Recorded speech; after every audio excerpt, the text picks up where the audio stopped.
En esta oportunidad vamos a hablar sobre los muros estructurales. Muros de utilidad limitada. En el mercado de vivienda popular durante años ha sido atendido principalmente por el sector informal, por la autoconstrucción, lo que ha producido viviendas de baja calidad, con elevados costos financieros y sociales. Existe tanto un severo déficit en la oferta de soluciones habitacionales de calidad, accesibilidad a sectores mayoristas de la población. El déficit habitacional, tanto cuantitativo como cualitativo, la carencia de soluciones constructivas económicas y las políticas de formalización de procesos irregulares de ocupación del suelo han generado un serio problema en el cual conlleva al inadecuado desarrollo urbano y la baja calidad de vivienda presente en nuestra ciudad.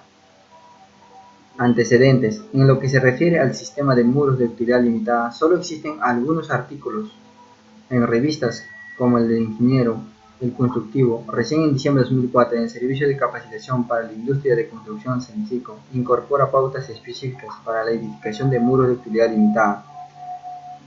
En las normas de diseños sismo resistentes y el concreto armado en nuestra ciudad, por tanto, el programa de techo propio del BANMAT se ha ejecutado numerosos proyectos. Podemos citar a la constructora BETEC, la que ha ejecutado en mayor medida viviendas multifamiliares con el sistema de muros de utilidad limitada. Objetivos: analizar el sistema estructural del estudio para ofrecer un conocimiento adecuado del comportamiento estructural frente a la amenaza sísmica en la construcción de viviendas unifamiliares y multifamiliares, identificar los problemas estructurales que presentan el tener un entendimiento más claro de su comportamiento. Reseña histórica.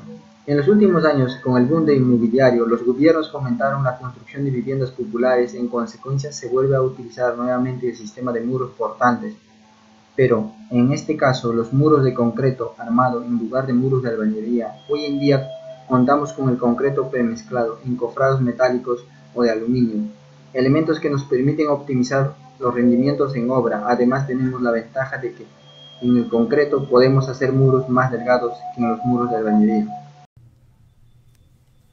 ¿Qué son los muros de ductilidad limitada? Los muros de ductilidad limitada son estructuras de muros portantes que usan las distintas paredes divisorias de los ambientes de las viviendas como elementos estructurales, que reciben a las losas de los entrepisos y que a su vez estos toman las fuerzas horizontales del sismo. También los muros de concreto armado son equivalentes a los muros de albañilería confinada y a los muros de albañilería armada. La diferencia es que en el concreto tiene mayor resistencia en comprensión, mayor resistencia en cortante y mayor módulo de elasticidad.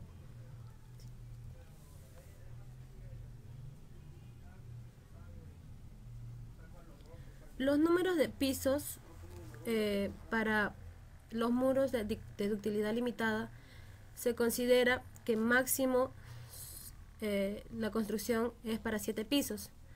Por otro lado, cuando se emplea este sistema en edificios de mayor altura, solo los 6 últimos niveles podrán ser de muro de ductilidad limitada y los pisos inferiores deberán ser necesariamente muros de concreto armado con espesores mayores o iguales a 15 centímetros que permitan confinar sus extremos con estribos.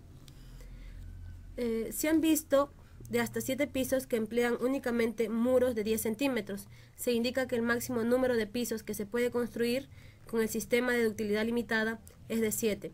También se han visto casos de edificios de hasta 9 pisos con una combinación de muros de 10 centímetros, 12 centímetros, 15 centímetros en todos los pisos. El proceso constructivo. Primero se realiza lo que es el relleno compactado, como se observa en la imagen. Antes de construir la platea de cimentación, se realiza el trazado perimetral y replanteo topográfico de la misma. Luego se retira una profundidad determinada del suelo y se procede a colocar el relleno compactado. Luego sigue lo que es la platea de cimentación. Para este paso, primero se procede a armar y colocar los refuerzos de los dientes en su posición para luego colocar el refuerzo de la cimentación, que son las mallas y los bastones, y a su vez también las tuberías. Luego sigue lo que es el método de llenado. Previo al vaciado, se humedece el suelo para evitar que éste absorba agua de la mezcla de concreto. Por lo general, se utiliza concreto premezclado para la construcción de cimentación y el llenado se realiza mediante una bomba, como se observa en la imagen. Luego, el siguiente paso son los encofrados de muros. El encofrado se realiza empleando planchas y armazones metálicas. También se emplean encofrados de planchas de madera prensada con armazones metálicos. El más común es el uso de los encofrados metálicos y ligeros, que permiten el vaciado conjunto de los muros y las losas. El siguiente paso es el método de llenado.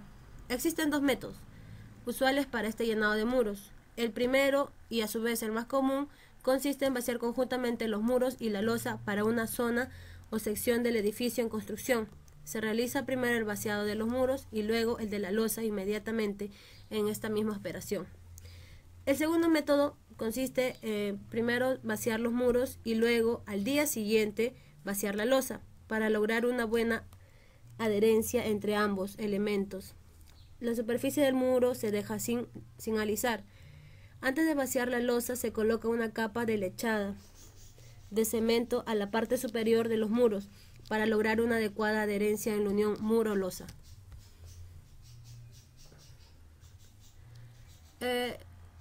Las ventajas. En general, la obra es más limpia, segura y ordenada. Se reducen los desperdicios también. También tiene una mayor resistencia y rigidez, pero menor ductilidad. También no requieren de tarrajeo por ser caravista, solo de un salaqueado final. Tiempo menor de ejecución, ya que el vaciado de muros y losas es uno al siguiente día del otro respectivamente. También la mano de obra tiene un menor número, pero tiene que ser especializada. Los costos de vivienda son menores y menos tiempo de entrega. Otra de las ventajas es la superficie de los muros es uniforme y lisa, eliminando la necesidad de revoques o enlucidos. Los encofrados, por ser metálicos, tienen la mayor durabilidad, resistencia y versatilidad. Otra de las ventajas es que esto es un sistema económico en edificaciones de gran metraje. A su vez, el proceso constructivo es relativamente rápido, prácticamente la mitad del tiempo invertido en una obra similar de albañilería confinada. La desventaja: una vez construidos los muros, estos no pueden ser modificados ni retirados. El costo inicial del encofrado metálico hace que no sea económico en edificaciones pequeñas. Para la construcción de los muros requiere equipo especial, encofrados, mezcladoras, vibradores, etc. Se requiere personal calificado, se requiere mayor control en la obra.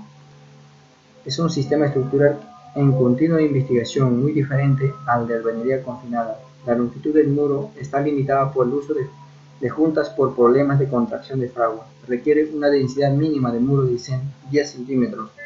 Las fisuras se presentan por cambios volumínicos o cuando el esfuerzo temprano es mayor. Requiere control para evitar posteriores picar el muro. En cuanto a las instalaciones sanitarias y eléctricas, estas pueden ser embutidas en el muro. La supervisión de la obra requiere de mayor control. La programación y control regida por el ritmo de vaciado de losas y muros. Conclusiones. En tiempo requerido para la construcción de dos edificios típicos, cascarón estructural con el sistema de muros de utilidad limitada es de 48 días hábiles, mientras que el solo edificio típico construido requiere 96 días hábiles para su construcción. De lo anterior se concluye que existe un ahorro de 48 días a favor de muros de utilidad limitada. Esto influye directamente en la disminución de los costos directos, indirectos, costos financieros y el tiempo de entrega de la vivienda. El sistema de muros de utilidad presenta una arquitectura limitada por la estandarización de vanos, lo cual genera modelos únicos de vivienda. Esto está relacionado directamente con la modulación de los encofrados metálicos. En cambio, la otra construcción no presenta estas limitaciones, ya que se pueden tomar diferentes distribuciones arquitectónicas.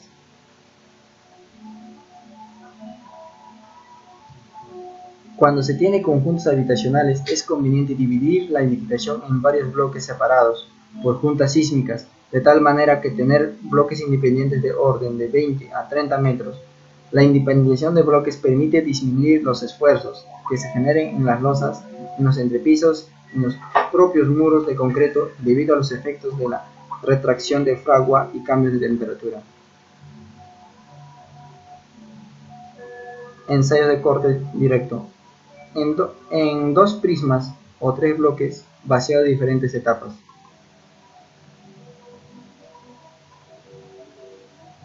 Para disminuir el efecto de retracción de fragua se han desarrollado concretos denominados la contracción controlada y adicionalmente se recomienda usar fibras de polipropileno o fibras metálicas. Las fisuras no se llenan a evitar por completo, pero sí se disminuye el espesor de cantidad.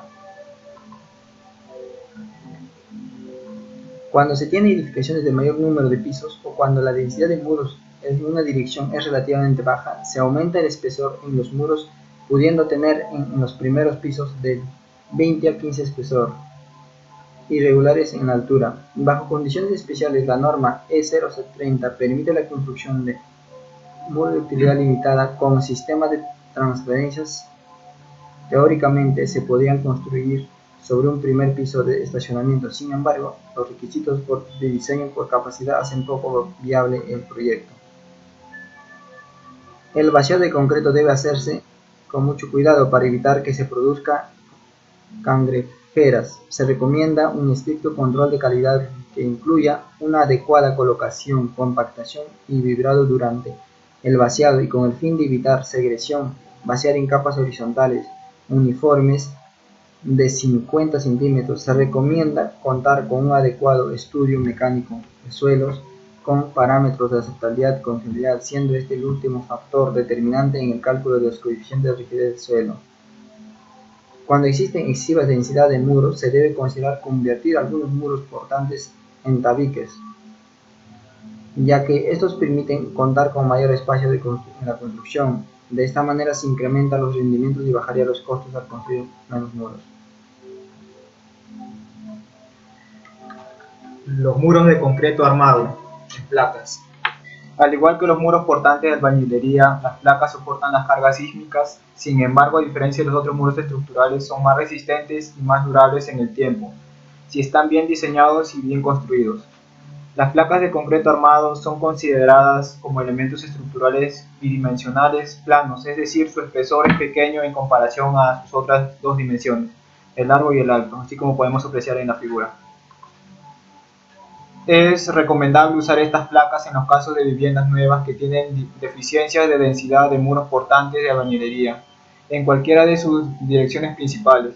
También las placas se pueden usar en los casos de reparación de viviendas que han sido dañadas por un sismo.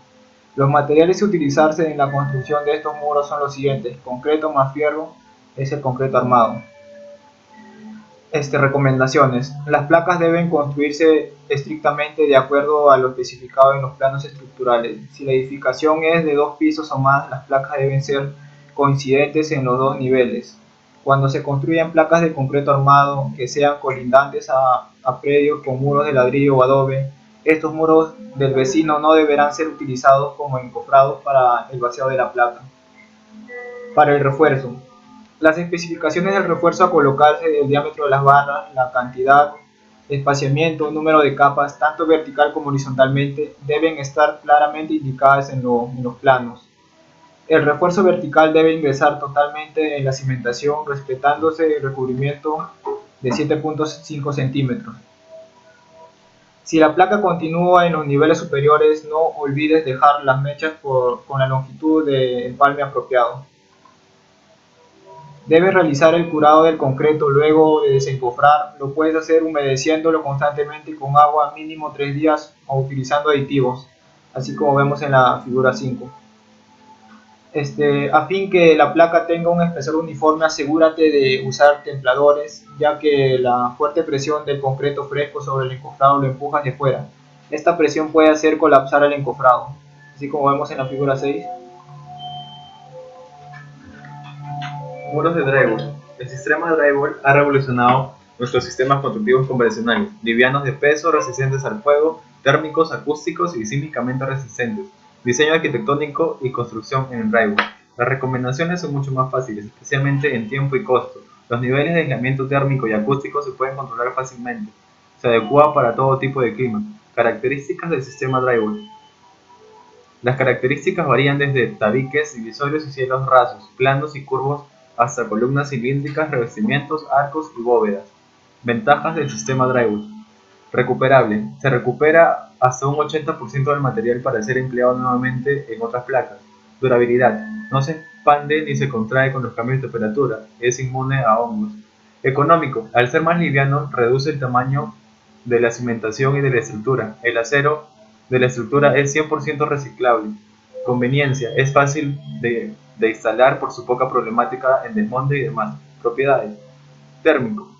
Le permite mantener cada ambiente con su propia temperatura, gracias a su conductividad térmica de 0.38 grados centígrados.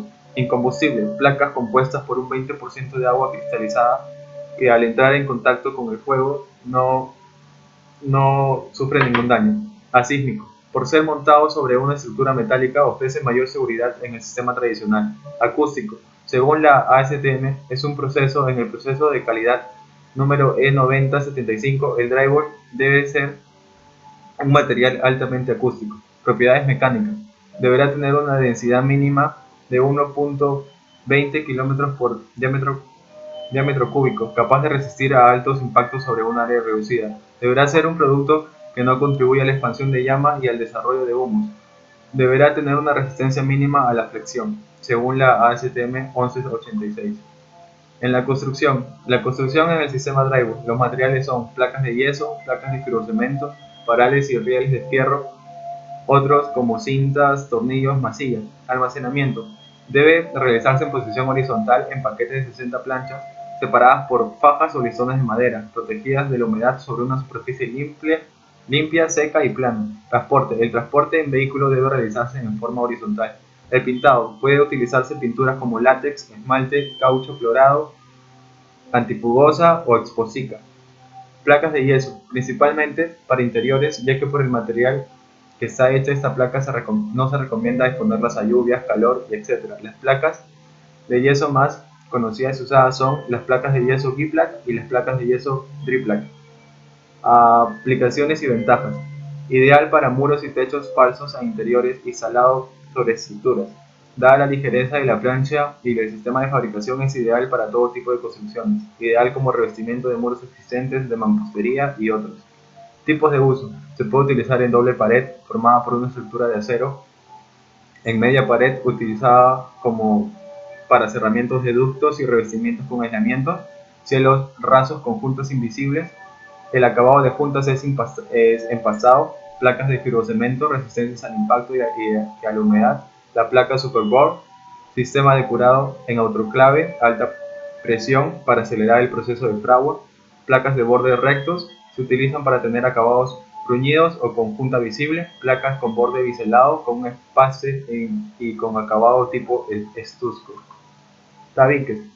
El tabique es el sistema de drywall, consiste básicamente en una estructura de perfiles metálicos, rieles y parantes, fijada tanto al piso como al techo, con andares de fijación y forradas por ambas caras, normalmente con planchas de yeso o fibrocemento, en los extremos del tabique, que permiten una pared perpendicular al mismo. Para los vanos y puertas, colocar los rieles requeridos para configurar los límites horizontales.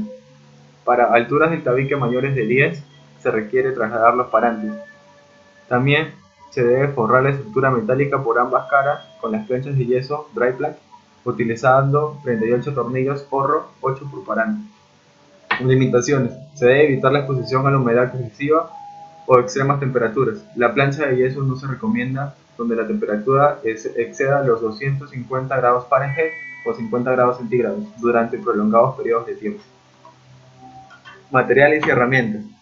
Para el uso del drywall debemos tener yeso cartón, tornillos, masillas, cinta y masilla de drywall, cinta de papel, pegamento para el muro, yesos, pintura, anclaje metálico, aislamiento, destornilladores eléctricos, nivel de brújula, plomo y espátula, tijera hojalatera, brocha y rodillo, taladro, escuadras, pistolas, pinturas de esmalte y agua, anclaje mecánico, y pistola por tiro y tiro. Los muros de adobe reforzado con caña. El adobe. Los adobes podrán ser de planta cuadrada o rectangular. Las dimensiones deberán ajustarse a las siguientes proporciones. Para adobes rectangulares, el largo debe ser aproximadamente el doble del ancho. La relación entre el largo y la altura debe ser del 1 al 4. En lo posible, la altura debe ser mayor a 8 centímetros. La caña como refuerzo. Este elemento se ha utilizado como refuerzo. Los elementos serán en forma horizontal y vertical. La caña deberá colocarse horizontalmente cada 4 hileras como máximo, así como vemos en la figura. Las principales ventajas del adobe reforzado con caña son: el refuerzo con caña es más asequible que la geomalla, lo que hace que sea más fácil para la población replicar la técnica constructiva. Es una de las tecnologías más económicas. Gran parte de los materiales se consiguen en la zona. Genera un buen confort térmico dentro de la vivienda, lo que hace climáticamente ideal. Las principales desventajas del adobe reforzado con caña son: la elaboración de adobes, así como el apilado, alargan el tiempo de construcción, por lo que esta conveniéndolo es una técnica constructiva lenta. Los muros de adobe sismorresistentes ocupan gran porcentaje de área en el lote. Además, este sistema constructivo requiere el uso de mochetas, pues la caña tiene menor resistencia que la geomalla. Estas mochetas ocupan mayor área, lo que disminuye el área útil construida. Proceso constructivo del adobe reforzado con caña. Número 1. Prepara los moldes para los adobes. De preferencia hazlo con fondo, pues así se producen mejor los adobes. Ten en cuenta que el molde que se usa para este método constructivo es distinto, tal como se muestra en la figura. El molde debe dejar un espacio en el adobe para pasar las cañas verticales de refuerzo. Las dimensiones recomendables son 40 por 40 centímetros en los lados y 8 centímetros de altura. Construye los cimientos y sobrecimientos. Limpia y nivela el área, traza los muros con tiza y de acuerdo al plano. Excava la zanja a una profundidad de 60 centímetros. El ancho debe ser 1.5 veces el espesor del muro. El suelo de la base del cimiento debe estar firme, no suelto ni relleno. Se recomienda que el cimiento sea de concreto ciclópeo. Se debe considerar que las cañas deben anclarse desde la cimentación de la vivienda. En este lado se introduce uno de los extremos de la caña, a la cual previamente se ha colocado clavos que sirven para fijarla al lado. El sobrecimiento también debe ser concreto ciclópeo o en todo caso de piedra asentada con mortero de cemento y arena, y debe sobresalir por lo menos 20 centímetros sobre el nivel de la rasante del terreno. Construye los cimientos y sobrecimientos. Como ves en la planta, esta técnica se usan contrafuertes intermedios y en las esquinas para darle mayor resistencia a los encuentros y a los muros de la casa. Es necesario hacer estos contrafuertes de refuerzos para dar estabilidad a la vivienda. En caso de que no haya suficiente espacio, es posible realizar el refuerzo de los encuentros con malla electrosoldada, tal como se muestra en el modelo. Construye los muros. En esta técnica constructiva es muy importante que al momento de realizar el emplantillado consideres por dónde pasarán los refuerzos verticales de la caña. En el dibujo vemos los contrafuertes necesarios para la aplicación de esta tecnología. Construye la viga collar. Las vigas soleras sirven para fijar los extremos superiores de la caña colocadas en el interior de los muros, con lo cual se consiguen que éstas queden ancladas tanto en la cimentación como en la viga collar, confinando a los muros. Las vigas soleras pueden ser de madera. Se colocan dos largueros sobre los muros y se unen con pequeñas piezas de la misma madera, llamadas travesaños. Estos mantienen una distancia cortante entre los largueros, lo que garantiza un comportamiento conjunto. Una vez terminados los refuerzos muros, construye los techos como indican los planos. Los techos pueden hacerse con tijeretas a una agua o a 2 aguas, según los requerimientos donde se ubique la vivienda. En algunos casos el techo se hace con vigas de bambú o de madera rolliza. Se recomienda que los techos sean livianos. Finalmente realiza el acabado de los muros. Tarrajea los muros como describimos en el capítulo anterior. Recuerda que debes pulir bien el tarrajeo para tener un buen acabado liso y brilloso y aumentar su resistencia a la lluvia. Gracias.